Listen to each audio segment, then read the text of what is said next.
A wife and mother gunned down in her home. She's down on the bed, bam, she's executed. So many unanswered questions, like, why did this happen to Demetria? Atlanta's homicide unit follows a puzzling trail of clues. Oddly enough, I find wedding rings, but they're covered in blood. We started to realize that this homicide might be a personal one. I said, what do you think about him? I said, babe, he's just too perfect. He really didn't want the divorce. Could he be our prime suspect now? The case stalls until a family secret comes to light. What's wrong? Be honest, man. What's wrong? There's one thing in a homicide that never changes, and is the truth. I don't want to go to jail.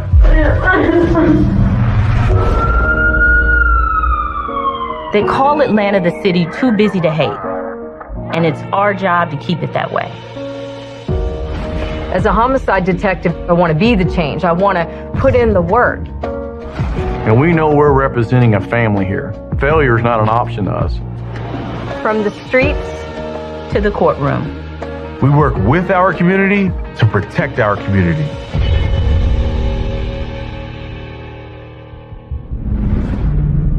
911 emergency. What's the problem? Tell me exactly what happened.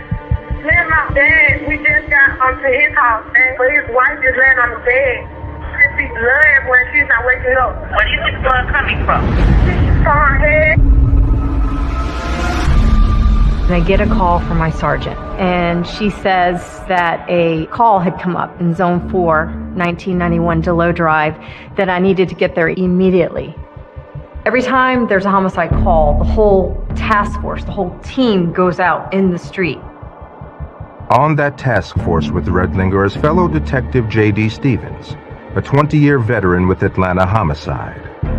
She knows her strengths and weaknesses, and I know my strengths and weaknesses. And together we make a really good team.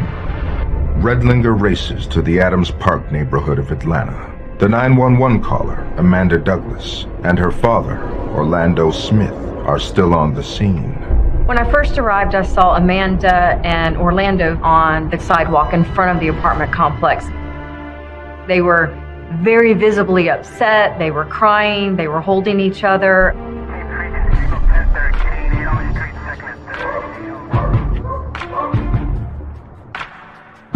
Detective Redlinger called me and she goes, I need you to set them up and keep them separate in 2 different rooms. And if you want to, you can start interviewing one of them. Meanwhile, Redlinger starts her analysis of the crime scene. Usually, a victim's body will tell you a story, how it's positioned, what they're wearing. And homicide's the most important thing is learning what you can about the victim and letting that tell the story. Demetria was lying face down on the bed. Doesn't look like there was any type of fight or struggle or things in disarray. Her hands were behind her head. She had been shot in the back of the head. That immediately looked like an execution-style homicide. I could tell from the evidence that she was instructed to lay in a certain position, to clasp her hands behind her head. A sock was stuffed in her mouth. She knew what was coming. She knew her life was about to end, and I think about the fear that must have been going through her mind.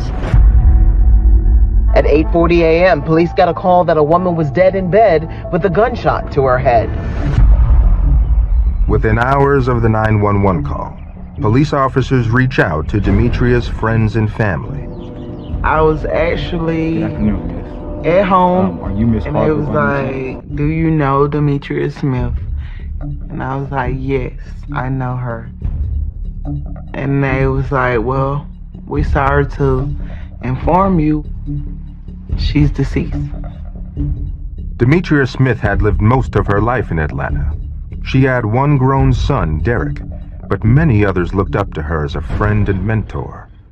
I first met her at a time in my life where I had just lost my mom, so I was easily able to grow attached to her.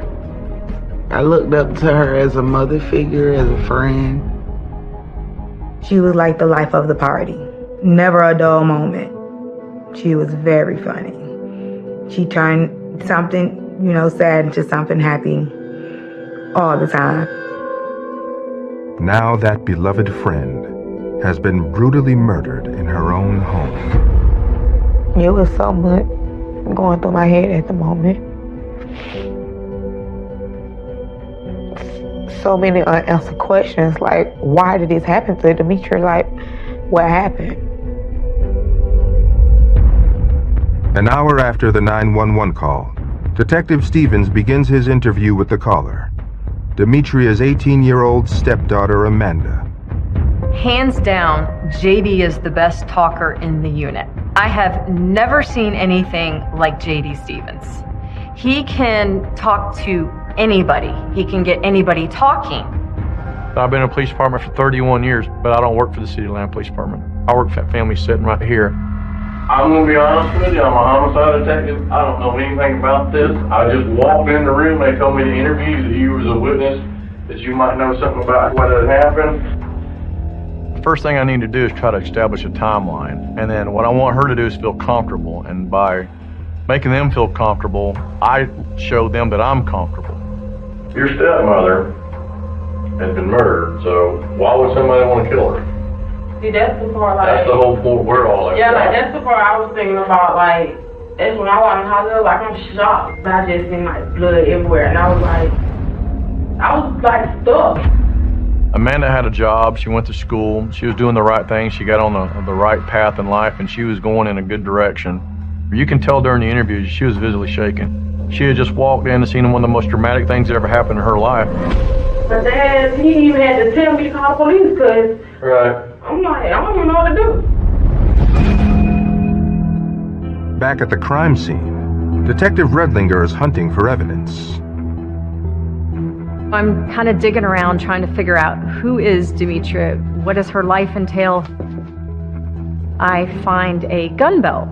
Looks like a police-style uniform gun belt with handcuffs, mace, and a holster where a gun would be. I find a work ID where I discover that Demetria is a security guard. I start thinking about other possible motives. Could she have encountered somebody on her job that she pissed off, that is coming to retaliate? I find extra boxes of ammunition, .40 caliber. But the thing that intrigues me is I'm like, where's Demetria's gun? A prosecutor is assigned to work with the homicide unit on every murder in Atlanta. The firearm was missing. The only conclusion that we could come up with is that the murderer, the one who killed her, has the gun. As Redlinger continues her search downstairs, she's about to uncover several major clues. I go to the kitchen. I just wanted to see if anything was out of place. Oddly enough, I find wedding rings, but they're covered in blood. That indicated to all of us that she was shot when she had the ring on. That's how the blood got on the rings. There's no other explanation for that.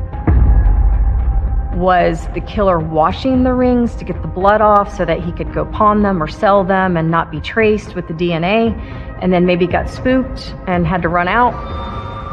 Now this is feeling a little bit more like a burglary.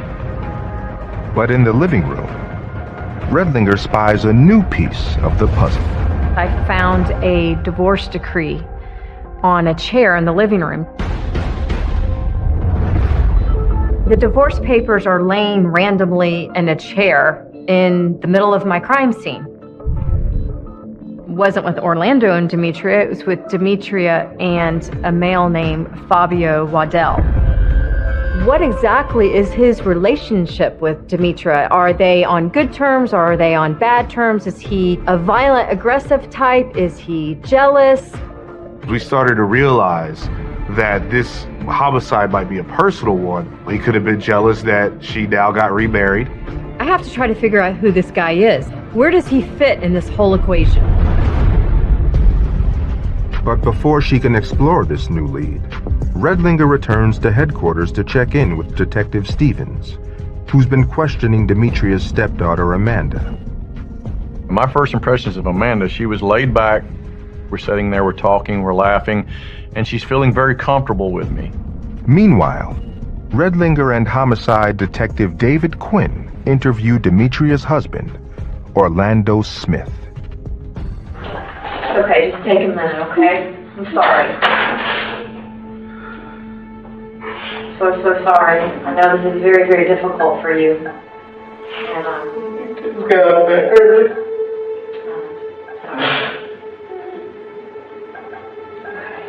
take a second, okay?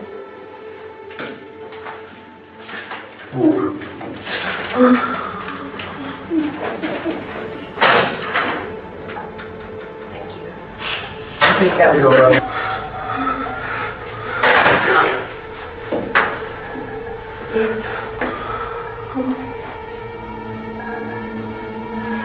Take your time, brother.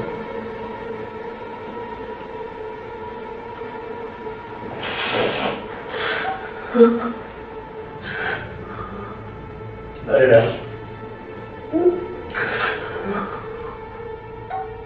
I'm really, really sorry. We're going to try to look and figure out what happened, okay?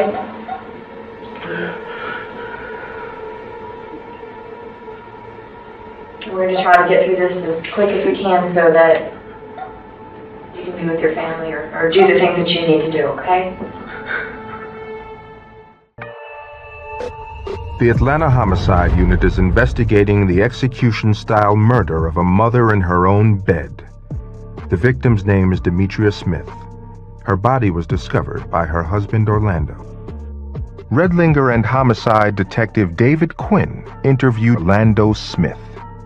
I'm trying to size him up. I'm trying to figure out what kind of guy is he. Is he an honest guy? Is he trying to outsmart me? I'm trying to read and learn Orlando. You could start from the beginning, how long you've been married, how long you lived there. We just got married on my birthday. When was that? 20. He and Demetria got married in Las Vegas. As far as he was concerned, there was no problems. Did you guys never have loud verbal arguments or any physical altercations together, anything like that? No. Where were you last night? I was at my daughter's house. What time did you get there yesterday? Made around about a little after 5. Okay. That was about 6 o'clock, around 6. All right, so you got there and you stayed there all night until this morning? Yes. Okay. My grandbaby stayed over out and I, fell asleep. Down the hall, Detective Stevens is still questioning Orlando's daughter Amanda.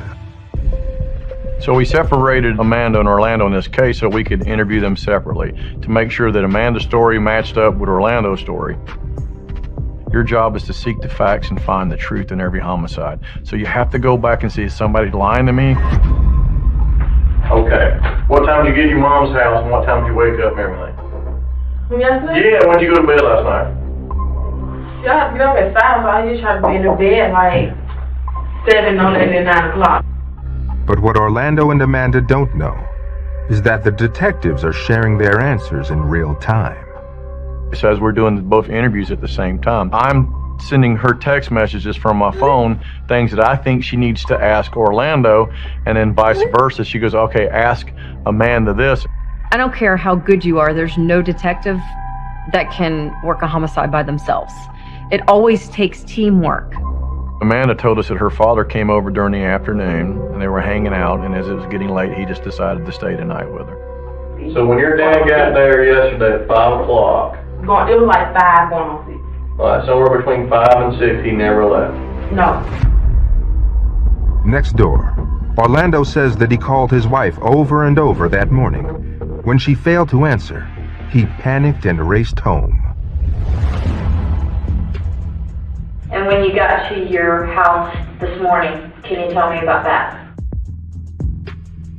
My door was cracked, so I went in and I went up the steps. She was just like laying face down. She was like laying face down, and I was over it, grandma, I was like, baby, no. So I don't know, like I panicked, I just started howling. I just broke down and started crying.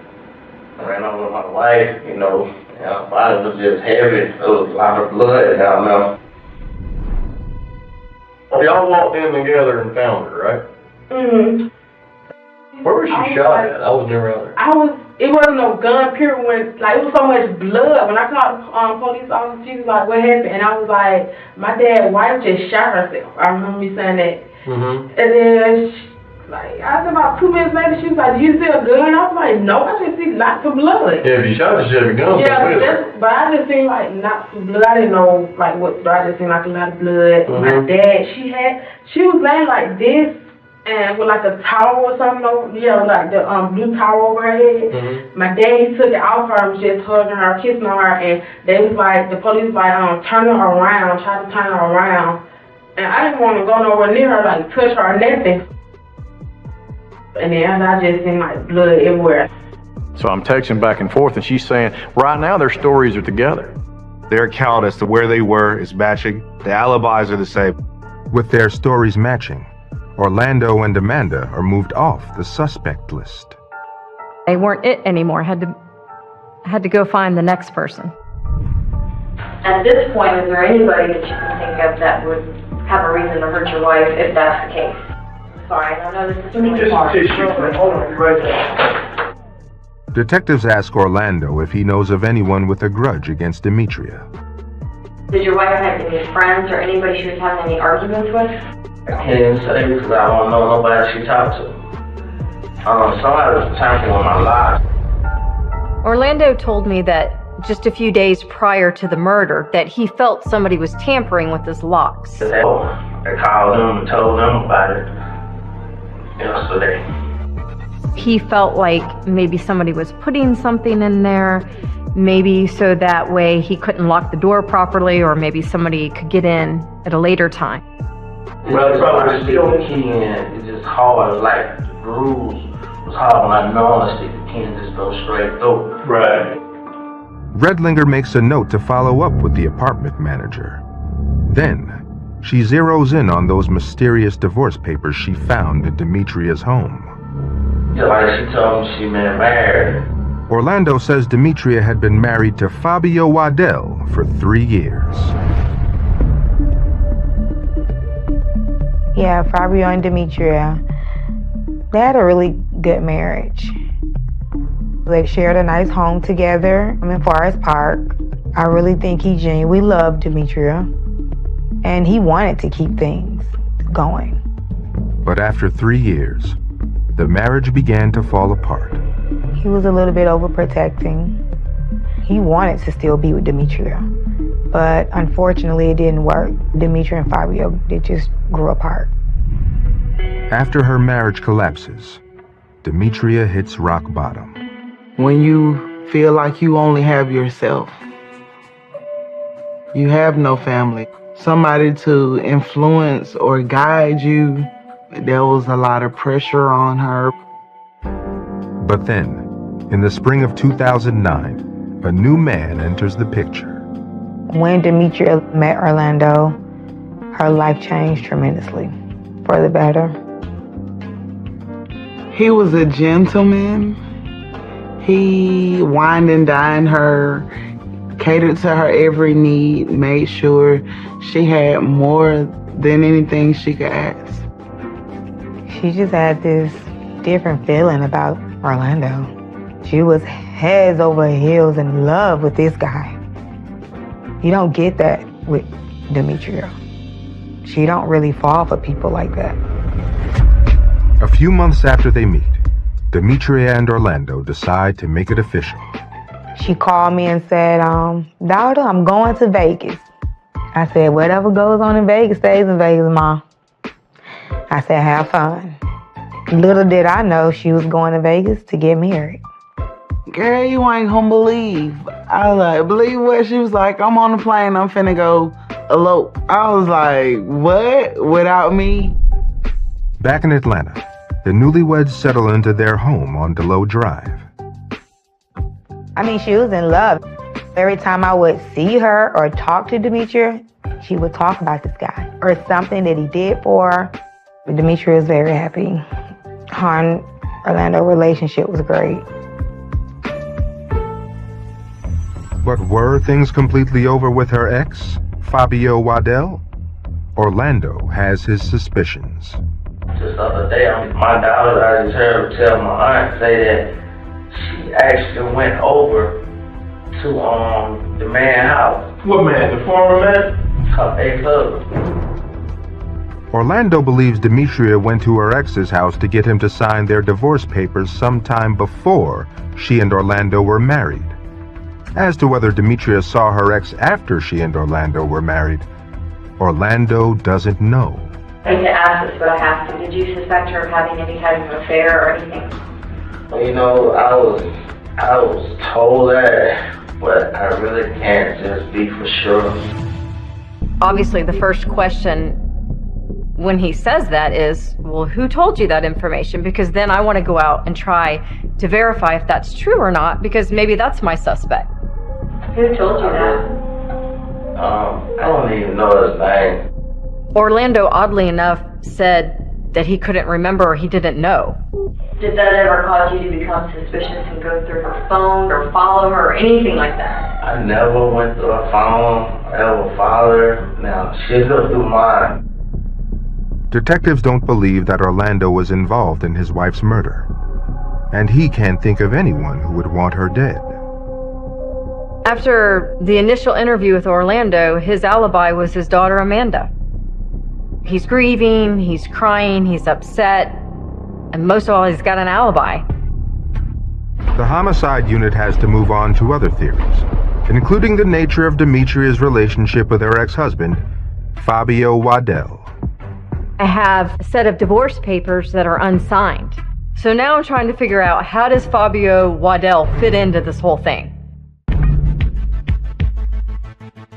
Atlanta's homicide unit has its sights set on security guard Demetria Smith's ex-husband and possible suspect, Fabio Waddell. I'm not sure if they didn't have a prior argument, or maybe this guy was jealous of Orlando and her new marriage. I had to look into it. But before Redlinger can track Waddell, the autopsy report comes in. It confirms an initial theory about the murder weapon. It showed that she was killed with a .40 caliber pistol. During the search, Detective Redlinger had found .40 cal ammunition in her closet, but we never recovered her pistol. Demetria was killed with her own service weapon. From a police officer's perspective, that's probably one of the scariest things, is to have your own gun turned on you. The report also provides another key conclusion. Demetria was killed between 8 p.m. and 2 a.m. With the approximate time of death dialed in, Detective Redlinger brings in Demetria's ex for an interview. I just wanted to interview you in regards to your ex-wife. Right.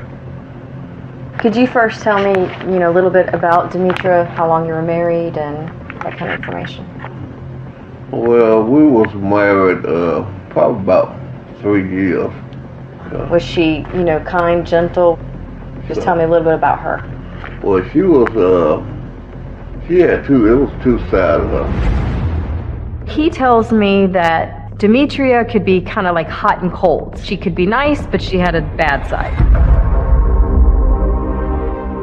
She started acting crazy, crying, calling me on the job, crying and stuff like that. They did have some marital fights, and that they had one big fight that eventually just led to the divorce. What you see a lot of times in these situations is people going back to the ex-husband, and you see the situation get worse and worse and worse until somebody's dead.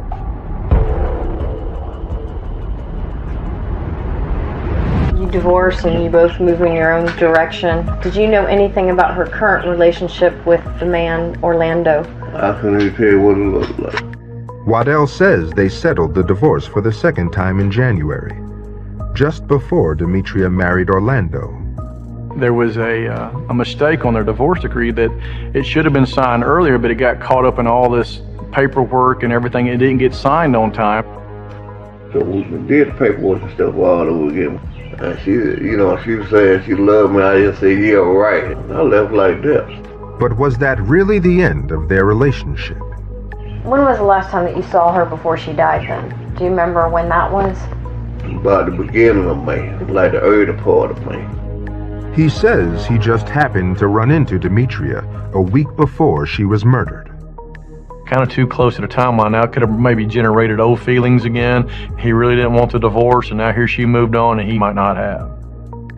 And so we're thinking maybe he didn't really want to get a divorce. So we're going, all right, is this coincidental, or could he be our prime suspect now? You know, I have to ask him at this point, where were you the night Demetria was murdered? May the 25th, which was a Tuesday morning. So from Monday night, May the 24th, into Tuesday morning, May the 25th. Mr. Waddell tells me, sure, I can tell you, that's easy. I work for the city, and I was at work. Your hours of work are? From 3:30 to 12. Okay, and then you normally get home about what time? Well, I get home probably about 1 o'clock. Waddell says he left work around midnight. The medical examiner's estimated time of death is somewhere between 8 p.m. and 2 a.m. Could he have done it? Could he have gotten a car and gotten over fast enough? It would have been hard to do, but yes, he could have.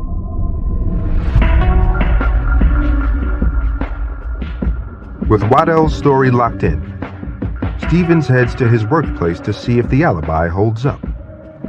Meanwhile, Redlinger returns to the scene of the crime to look for witnesses. I need somebody that's going to help me build my timeline. Heard a gunshot, heard screaming. After hours of knocking on doors, she finally gets a break. How old are you? 7. 7? Okay. The little boy knew immediately what I was talking about and was very nervous. Do you remember about what time you heard that gunshot or noise?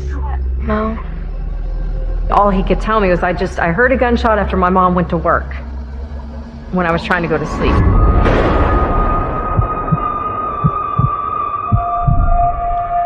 Was it a long time after your mommy left or right after your mommy left, or do you know? I don't know.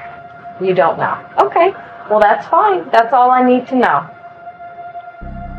I'm looking at this 7-year-old little boy who should be thinking about his homework or getting up and going to school the next day, is over here talking to some big city homicide detective about a gunshot he heard while trying to go to sleep.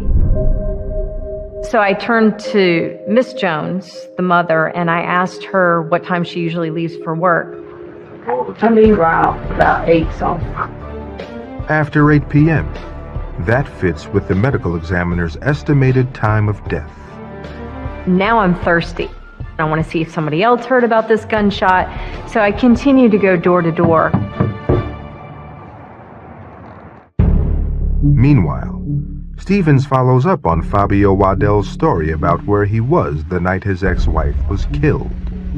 Demetria's ex-husband's alibi was that he was at work, he punched a time clock, and so we were looking at the time clock. Looks like he was in at 3 and out at 12. The time card confirms Waddell's story about when he left work, but he's still not off the hook. Mind if I hang on to this? We were able to verify his alibi where he was at work. It doesn't make him the suspect, but it also doesn't take him off the suspect list because he still would have had time to commit this murder. And if a 7-year-old boy heard a gunshot sometime after 8, maybe someone else did too. I'm Detective Redlinger with the APD, investigating a murder in your apartment complex. Did you hear anything the other night? Gunshot? No, not a thing. He didn't hear or see anything around the time frame, but he was able to give me a new theory. A theory that takes the Atlanta Homicide Unit in a completely new direction.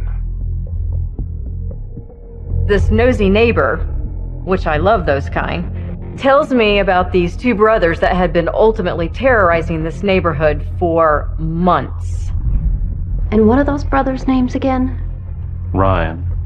Last name Ryan? First name's Marcus and Martell.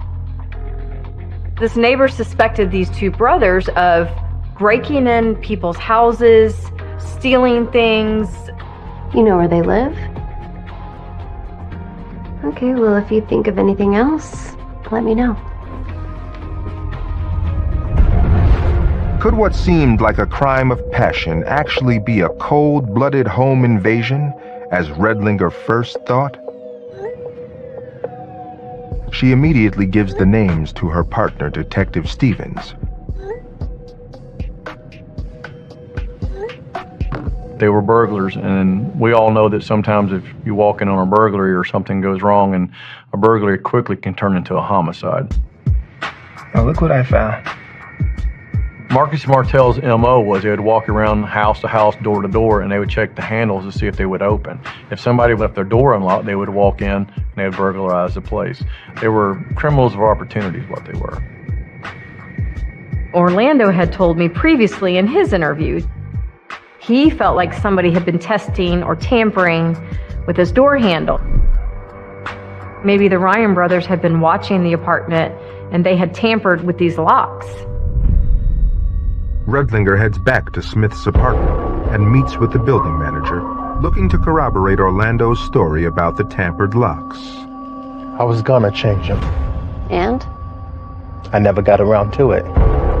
The maintenance man verified that story and stated that Orlando did call him. It's making me feel like somebody is interested in that apartment. So I put out an all points bulletin on the Ryan brothers because I need to find these guys. Meanwhile, the homicide unit takes a step back to assess what they have so far. You start thinking, okay, what did I miss? Is there something here that I can't see? Am I too close to the forest? I can't see the trees. Fabio's out. Orlando's out. Ryan brothers, who knows? So you back out, and sometimes you'll have another investigator come in to look over something in case you missed it. Searching for anything that will give the team a thread to pull on, Redlinger takes a closer look at every aspect of Demetria's life. I'm sitting in my office, I'm conducting further research, I'm trying to make something pop with this case. Redlinger reaches out to Demetria's supervisor at the security company where she worked. I start thinking about other possible motives. Could she have encountered somebody on her job that she pissed off, that is coming to retaliate? I kind of know that this is a long shot. I just wanted to make sure that I didn't leave any stone unturned. But Demetria's hotel security job is another dead end. The boss assures me that everything's been smooth on the job. But Redlinger doesn't stop there. She looks at Demetria's bank and credit card records, hoping something will shake loose. Then, her intuition tells her to try something else. I reached out to a national database that we have access to find out, did she have an insurance policy? And what Redlinger hears next breaks this case wide open. So I found out Demetria did have a $250,000 policy, and Orlando was the beneficiary. It turns out, Demetria's grieving husband took out the insurance policy on his wife right after their wedding. It doesn't give you the evidence to convict an individual just because they have a life insurance policy. What it could give you is a motive. Suddenly, finding the Ryan brothers is no longer the top priority. Detectives take another look at Demetria's husband and what seemed like a rock-solid alibi. In the beginning of the investigation, he's the victim. He just lost his wife, and he's crying, and he's upset, and then now the tables are turned on him. Now, all of a sudden, now he's the prime suspect. 2 weeks after the murder, the team tracks down Demetria's daughter-in-law to dig deeper into the couple's relationship. And what they hear is shocking. I speak with Talisha, who is Demetria's daughter-in-law, and I'm going over some things and asking her questions. The last time I spent time with her and Mrs. Smith was at their home on Christmas. I said, what do you think about him? I said, babe, he's just too perfect. Everything started out great, but then I started seeing changes in the relationship. We would hang out, we would go out to eat, do stuff that mom and daughter do, get our nails and stuff done. But when he came in, she started pushing herself away from me, and I don't know why she was doing that. I started seeing a lot of control. He didn't want her to go anywhere. Just didn't make sense to me. She said he argues a lot. He's very controlling. And she can't do things that she want to do. So the relationship definitely took a turn. And I would say for the worse. And she springs it on me. Now we kind of hearing that he was black in her eyes. She tells me about the domestic violence between Demetria and Orlando that I never knew. There was never a police report that I found. No neighbor reported it. I learned this information from Talisha well into the investigation. She left him several times and he will hunt her down. Talisha says Demetria couldn't take another day of Orlando's abuse. She had already, planned and got the place and had a move-in date. She was leaving that very next day. Whenever the person who is being controlled fights back, or whenever they rebel, it leads to dangerous situations for them or violent situations for them. I just think a big argument took place that night, and I think it might have slipped that she was leaving. You see this person and you're thinking that they're one way, and then as you go on in the investigation, you find out everything that you first saw or were thinking is completely wrong. Now Orlando Smith, who thinks he's fooled the homicide unit, is right in their crosshairs. It's like you're playing poker. You're playing the game of life with this guy, and he's playing blind man's bluff. He's trying to make you think he's got something in his hand, and you know you got a royal flush. It's a great feeling. It's all hands are on these two right here that we have, and now we got to go after them and pin them down. They start with Orlando's daughter. Divide and conquer. I have the daughter here, and I have Orlando over here. So who has the most to lose out of this? It's going to be her because she had nothing to do with it. She's just the alibi. As Redlinger and Stevens press Amanda, she sticks to her original story. My dad had getting up like 5 or 6 o'clock in the morning so he can get ready to go to work. Amanda won't budge with the detectives in the room, but these investigators have a second strategy. So when we leave the room, the cameras continue rolling, and we're still videoing. We left Amanda alone in the interrogation room, and then she proceeded to make a phone call. It's crazy. I could actually hear that family member on the phone tell her, you need to get out from around this. This is serious business. There's one thing in a homicide that never changes, and is the truth. In the end, the truth is going to get you.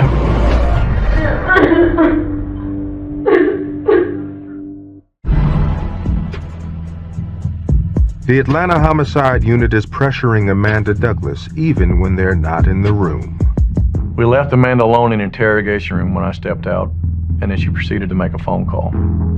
Yeah, but it's like I'm scared. Like I really do know the truth. To be honest, I think my dad shot her. I believe my dad killed her. But it's like he dragged me right along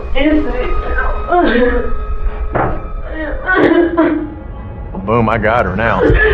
She's trying to protect her dad because blood's thicker than water. See, what's wrong? To be honest. Be honest with me, what's wrong? I just don't take him to jail because he killed her. He did? Why? Who'd he kill? Talk to me. I don't want to go to jail. I don't want you to get in trouble. Talk to me. Talk to me. Now I know I gotta turn it up a notch and start playing on her feelings. Listen to me, I'm keeping you out of trouble. You just talk to me. Right. Let's start over. What happened? Like this, he came out of house at 2:20. I read at the time it was 2:20. He knocked on my room door. Orlando getting to her house at 2:20 fit right into my timeline, and after the murder, Orlando goes to Amanda's house. He just kept giving up smoking cigarettes, and it's not like him. I knew something was wrong.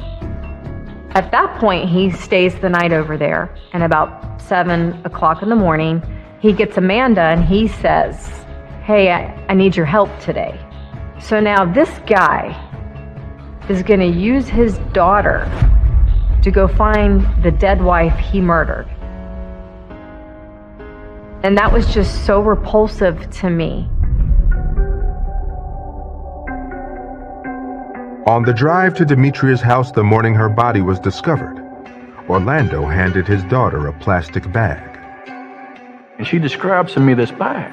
And she says, in the bag, I can see his clothing, but the bag is really, really heavy. Yeah, I called him on MLK right across the street from Cemetery. And he was like, throw it out. It was quite heavy.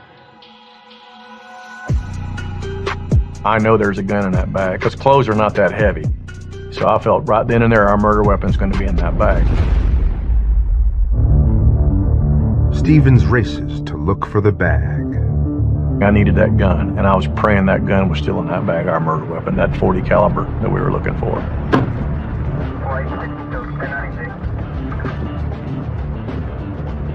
I picked up the bag and it wasn't heavy. I knew there wasn't a gun in it. That pissed me off. But Stevens knows, even if the gun isn't in the bag now, there is a way to see if it was ever there at all. Detective Stevens called in a ballistics dog and had the dog sniff out the bag, and the dog alerted on the bag, which told us that at some point some piece of ballistic evidence had been in that bag, i.e. a gun. Then Stevens turns to technology, searching for surveillance cameras that could have captured the moment Amanda threw the bag out of the car. So then I immediately went and started pulling video, because there's a camera on every corner.